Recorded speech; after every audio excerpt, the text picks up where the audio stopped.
we shall start the meditation. And after that, we will discuss about today's topic, which is the most difficult exercise.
Please slowly come out from your meditation.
Namaste, everybody. Welcome to PSSM Global Meditation Session on this Monday.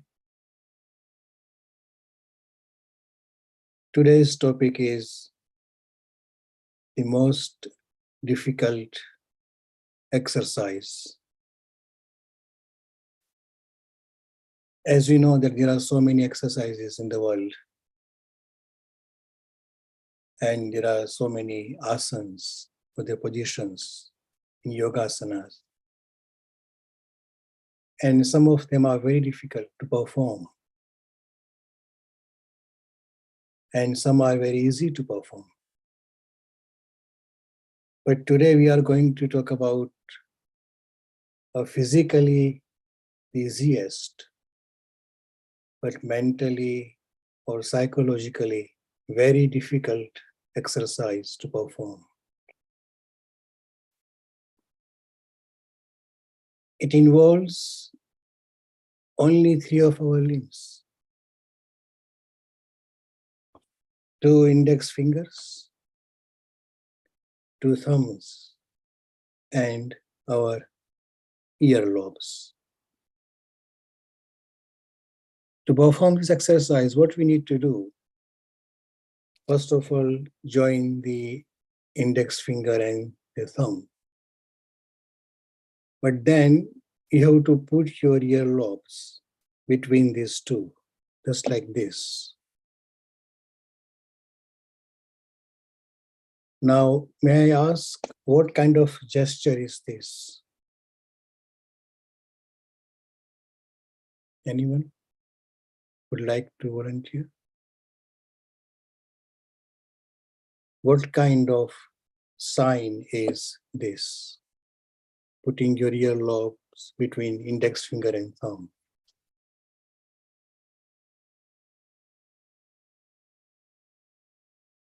So Vijay ji, I see everyone writing in the chat. It's okay. Apology or sorry.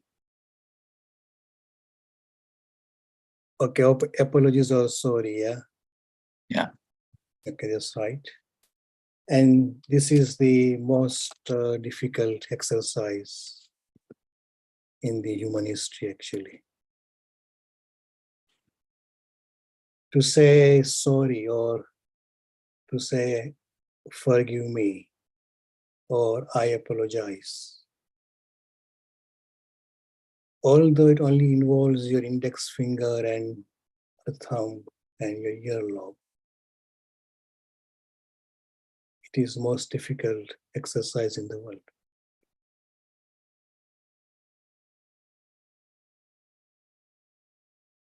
In Indian history, after the passing away of Krishna, there is a blank page for at least about 2000 years. We do not know anything about generations after 4 or 5 generations after Krishna, until we come near to the birth of Mahavir and Buddha. Those 2000 years were absolutely blank. And it is not like dark ages, like medieval ages of 15th century. But we do not have any history about those approximately missing 2000 years. Normally, you would say that you can figure out the generations of Rama and Krishna before them. But after them, after Krishna especially, you can hardly find few generations. And then it goes blank. What was the reason? The war of Mahabharata, even though we do not consider it, but the war of Mahabharata was the greatest ever war fought on this planet Earth, ever. The numbers and figures shown in the Mahabharata about the death of horses, elephants, and soldiers, they were in millions. On the Pandav side, only Pandavas survived, and their grandson, Parikshit. Most of the men died or were killed in the war.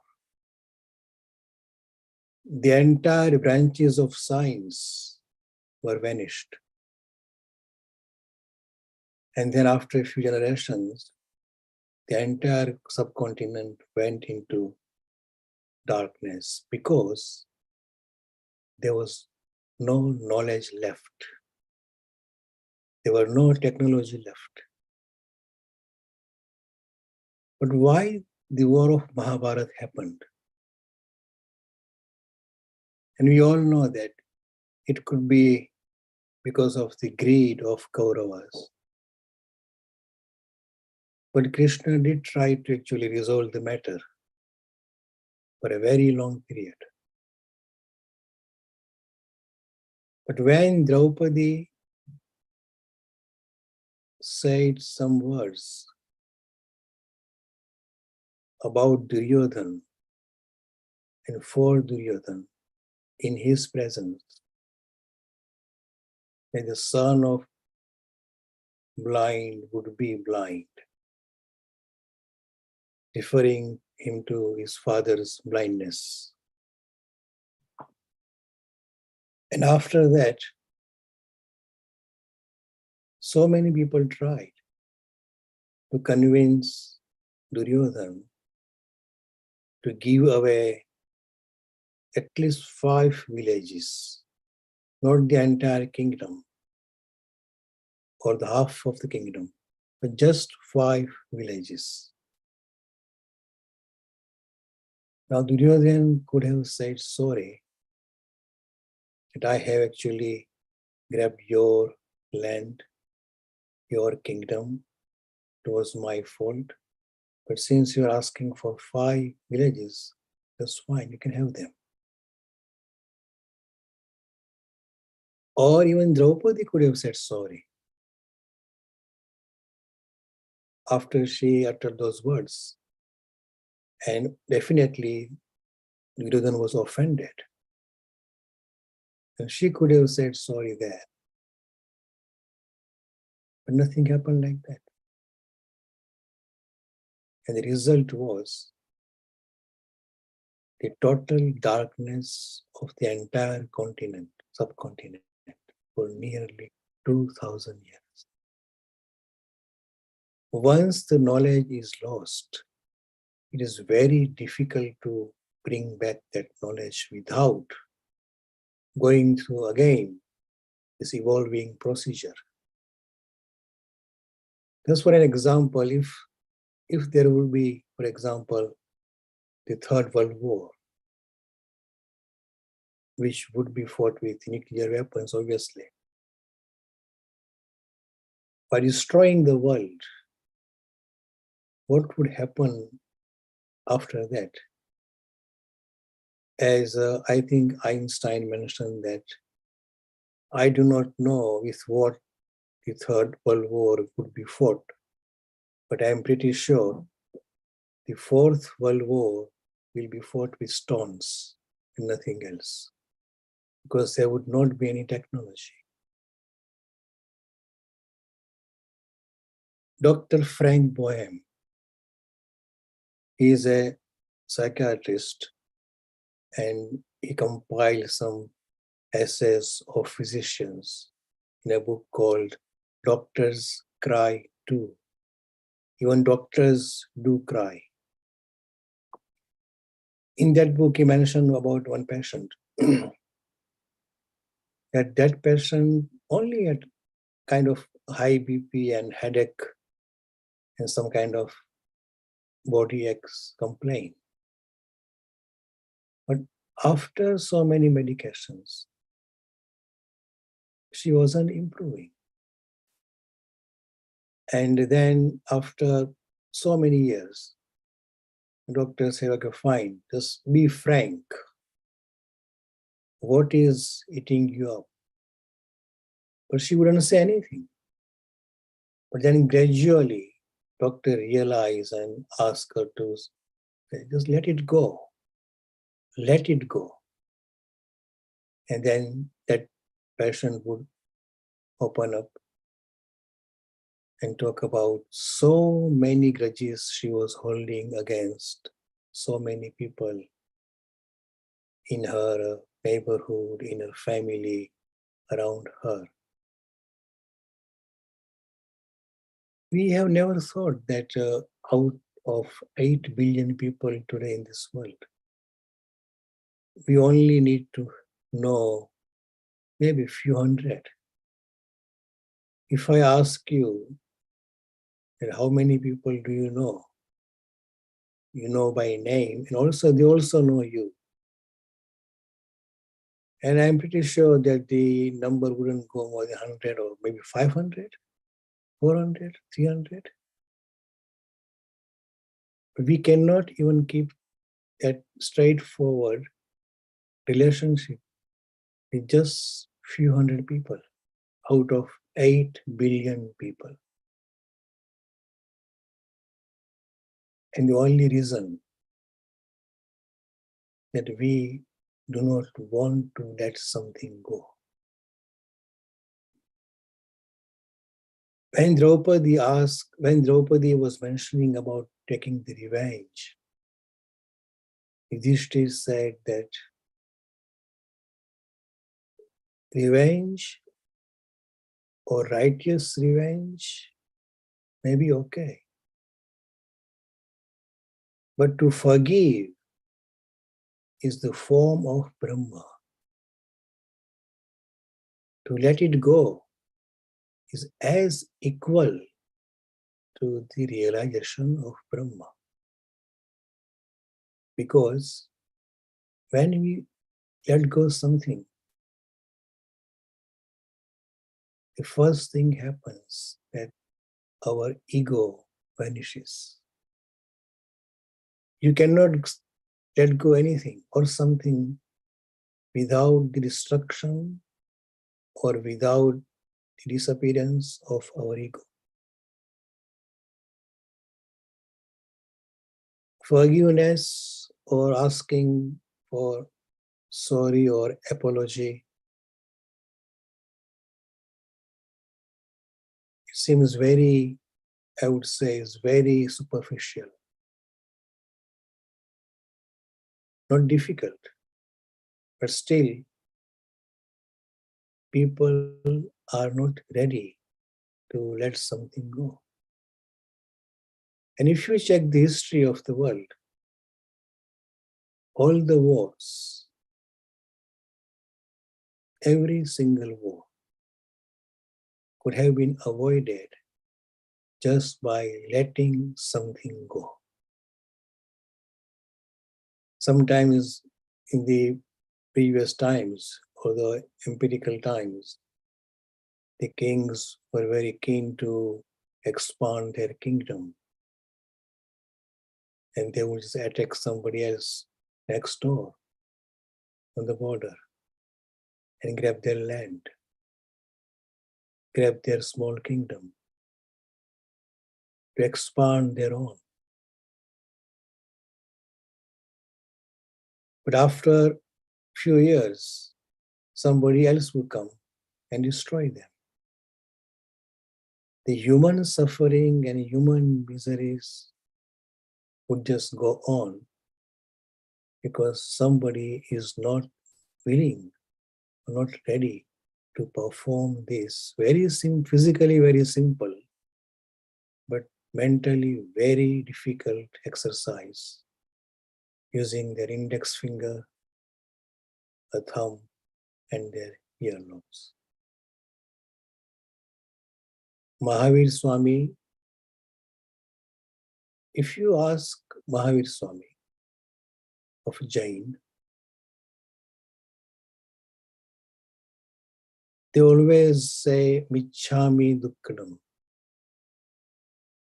Just forgive my misdeeds, whatever I have done to you, knowingly or unknowingly.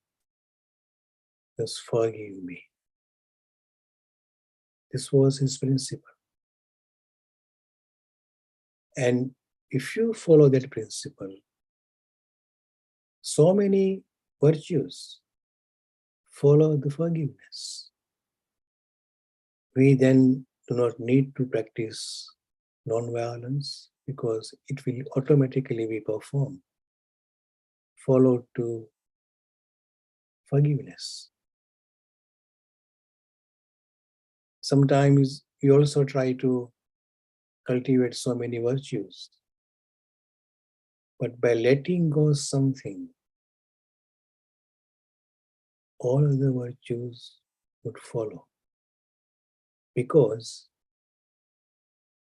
in letting go something, our ego disappears. And that is the most difficult exercise. So this was the topic for today. And I apologize for the spelling mistake in the title. It says most difficult exercises, but it is the most difficult exercise to forgive someone. Thank you very much. You may now unmute yourself and share your wisdom. Thank you.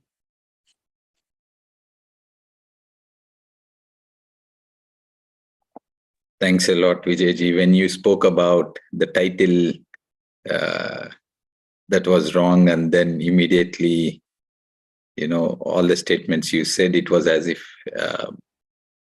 it was meant to be, and a practice to what you have shared. So very beautiful. And indeed, in my journey, when I look through my life as well, I find how in my early stages, I was, this was one of the difficult exercises. I would say now it's much easier to ask for, to say that I made a mistake and I'm sorry.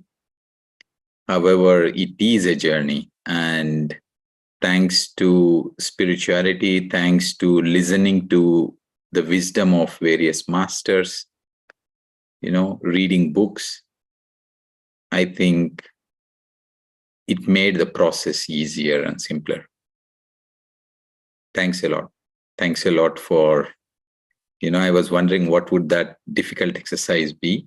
And yes, it's true. It's true, really true.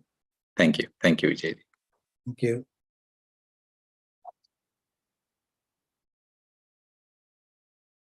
Darshanaji. Thank you. Sorry, Vindhyaji as well. Yeah. Thank you, Vijayji. Yeah, I too was wondering what the most difficult. I thought it may be to do nothing, but yes, what you said is so important. Uh, all the wars, most of the wars, the basis is somebody's ego, somebody couldn't let go. And we too, even in family relationships, that is the most biggest obstacle for us. So thank you, and happy Mahavir Jayanti. I didn't realize, I mean, I don't know so much about Mahavir, uh, Jay, but you are sharing, so thank you very much. Thank you. Yeah, that would be on this Thursday, I think. Yeah. Oh, okay. I thought it was today. Thank you. Yes, Darshana ji. Thank you, Oja sir, for sharing wonderful insights.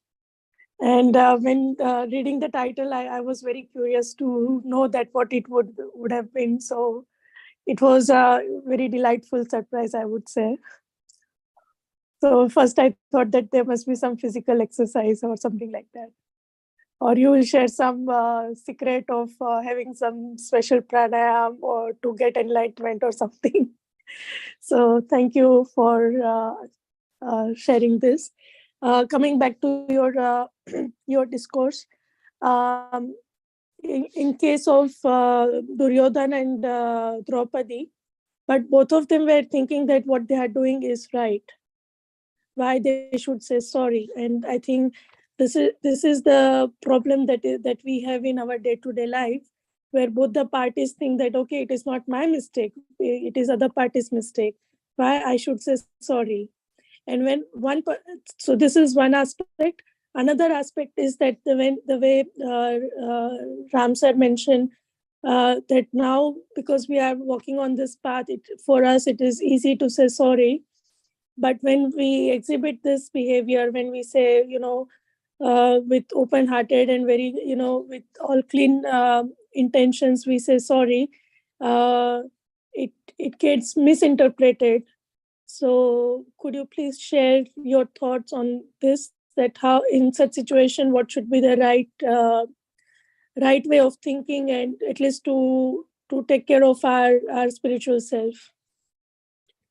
First of all, when you mention about those two characters, Duryodhan and Draupadi, Yes. uh, Duryodhan said in Mahabharata that janami dharmam nachame pravritti and janami adharmam nachame nivritti. What does it mean? I know what is dharma, what is right, what is righteousness, but I cannot perform it. I also know what is adharma, what is unrighteous, what is not good. I know that, but still I cannot shun it. So when something is not, as we know that universe means harmony. Yeah. Everything in the universe has harmony. And without the harmony, universe cannot function. So whatever is not harmonious, a person would realize in their mind that this is not right. This is wrong. Even the murderer or the killer or a rapist or a thief, everyone knows that this is not right, because what they are doing is against the law of universe, that is harmony. So you would know in your heart or in your mind that something is not right, something is not good, or something is bad. But our ego prevents us to confess that. And that is why we always think it differently, that it's not my fault or it is his or her fault. Yeah. And even though it is someone's fault, there is nothing to lose to say sorry or to apologize, and the matter will be over and done with. The only thing when Krishna says in Gita that now the war is the ultimate kalyan, in that sense, you have to fight now. when all the avenues are closed, when you have actually traveled and tried all the avenues to compromise, to stay with the harmony. Yeah. After that, the other person is not listening, then there's only way to cut off the relationship or to actually leave that person behind. Mm. So if something is not harmonious with the universe, you would know in your heart that this is right or wrong. Yeah. Got it. But then in this case, I understood what you mentioned. But when you gave the example of a lady who was holding grudges for so many people, and she was in a bad medical condition, and she had to let go, then in this case, even we know that, okay, we tried every possible thing, but then we finally cut off from that relationship, then in a way we are still keeping that grudge inside, isn't it? Or No, that's the actual idea, isn't it? When we say we have tried all the avenues and nothing has happened or nothing is resolved, then yeah. the good thing is to let it go. And when Okay. you let things go, then obviously there wouldn't be any grudge. If we nourish the grudge, even after not physically talking but mentally having the monologue, then Yeah. the grudge is still there. It is not the forgiveness. Mm. Got it. Balaji wants to say something? uh, Sorry. Sorry, Pooja sir, but my second question is, sorry, still unanswered. Could Mhm. you please also explain that when we say sorry, but the other person is taking it not in the right perspective, then how we should protect our spiritual self? Just forget it. That's it. Okay. Just forget it. You tried, nothing has happened, just let it go. Because continuing the same dispute or same kind of grudge would not actually beneficial for anybody. True. We cannot change someone, and we are not here to change anyone. So just let it go.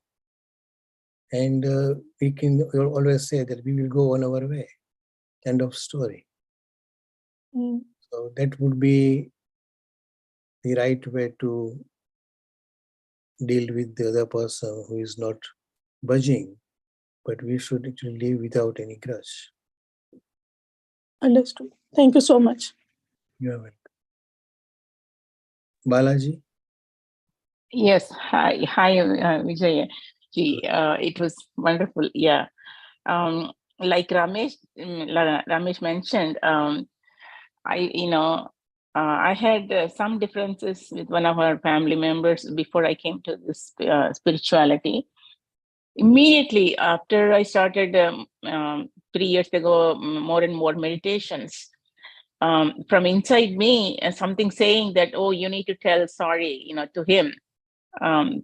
So immediately I called that family member, I expressed through the writing in WhatsApp, and also I called immediately, to let it go, because it was bothering me that was coming up, saying to say sorry. And then, like you said, whether the other person accepts it or not, it is my duty, it is my, inner consciousness to say sorry, let it go.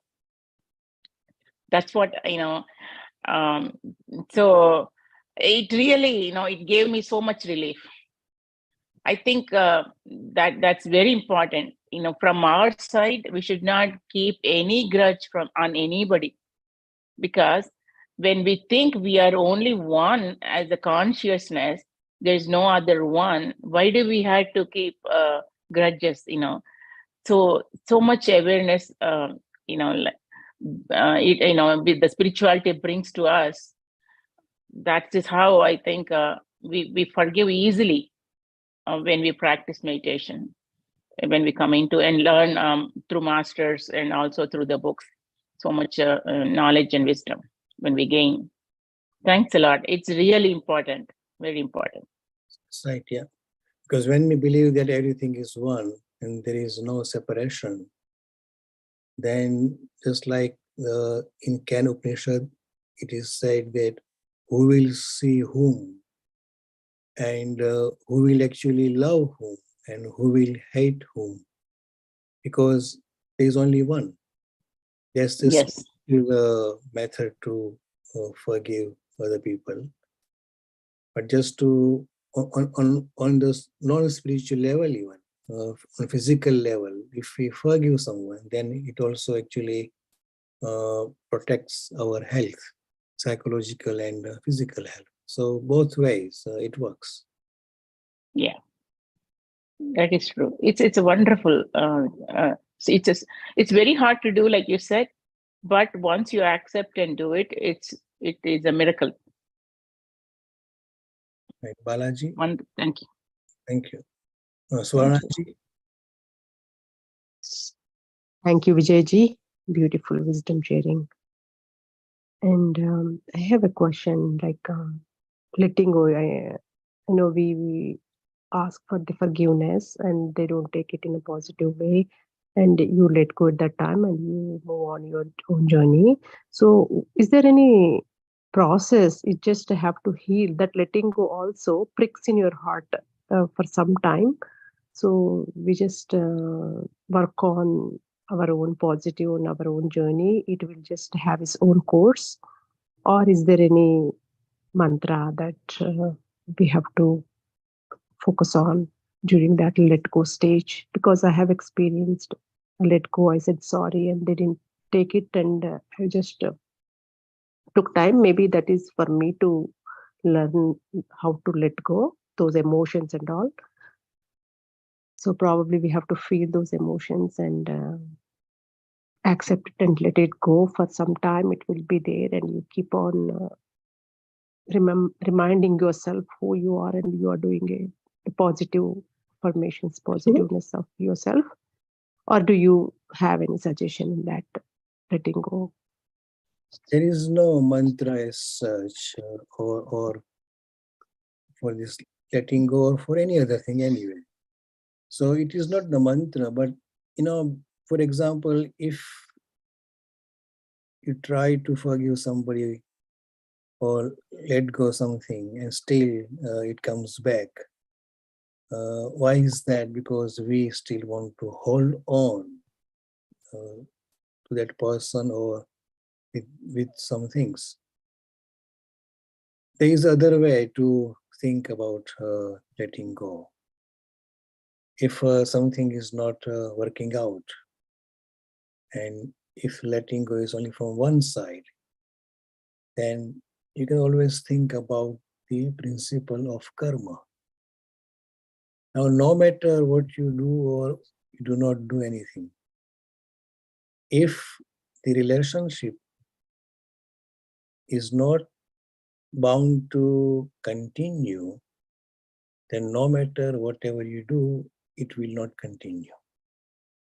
Because we always have this karmic principle or the principle of karma, that you can always keep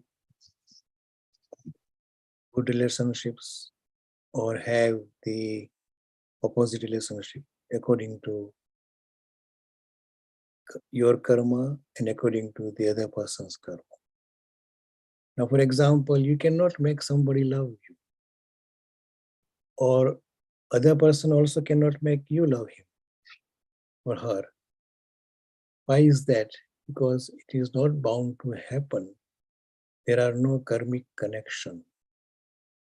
So even if we have apologized, and still the other person is not actually giving you any response, it simply means that there is no karmic connection. Just forget it.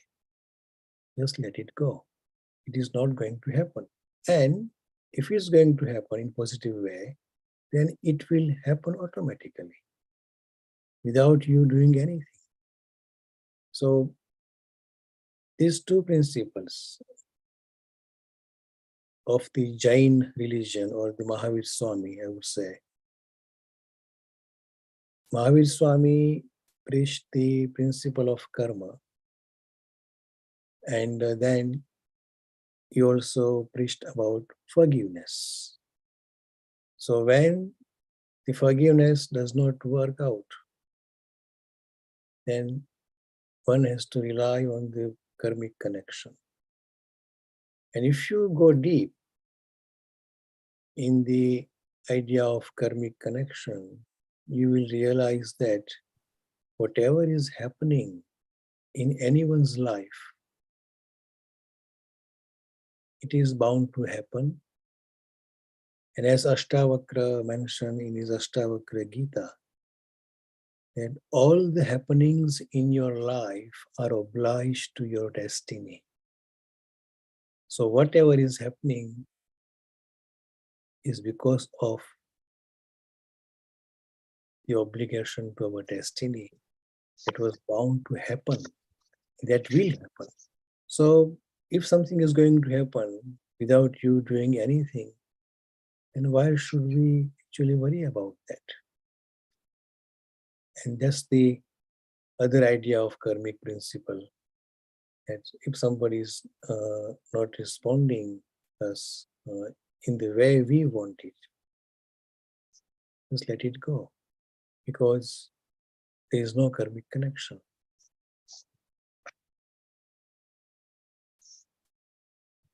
Thank you, Vijayji. Thank you so much. Yeah, I think it will bother for some time. That let go also, it has its own little process, I think, and maybe slowly disappear with this knowledge, whatever knowledge you said, like, karma and one universe and our journey. We just have to remind. Thank you so much, sir, for reminding me. Thank you. Lakshmi ji mentioned about this easy exercise for increasing intellect, how it is different from holding opposite sides with your hands. We were told to hold the ears with crossed hands. You are right, Lakshmi ji. Physically, it also actually presses some points in your earlobe. And first of all, that will calm you down. And also, it is actually activating our frontal lobes. So our frontal lobes actually in the brain, they are responsible for reasoning, for intelligence. So when we were in the school, and if somebody was misbehaving, any children or any pupil, then they would actually punish us to actually hold your earlobes, cross hands, that's right. And then you have to do sit-ups, 10, 20, 30, depending on your mischief. Because that would calm you down. And definitely it will circulate more blood in our frontal lobes, and that will open up the channels of reasoning in our brain. That is physically proven and clinically proven that this exercise does increase our calmness and power of our reasoning.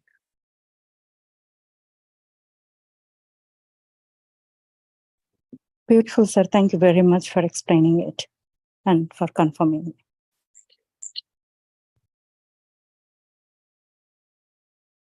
Okay, Ramesh, if you want to conclude the session. Yes, thanks a lot, Vijayji. And thanks everyone for joining and as well coming up with your sharings.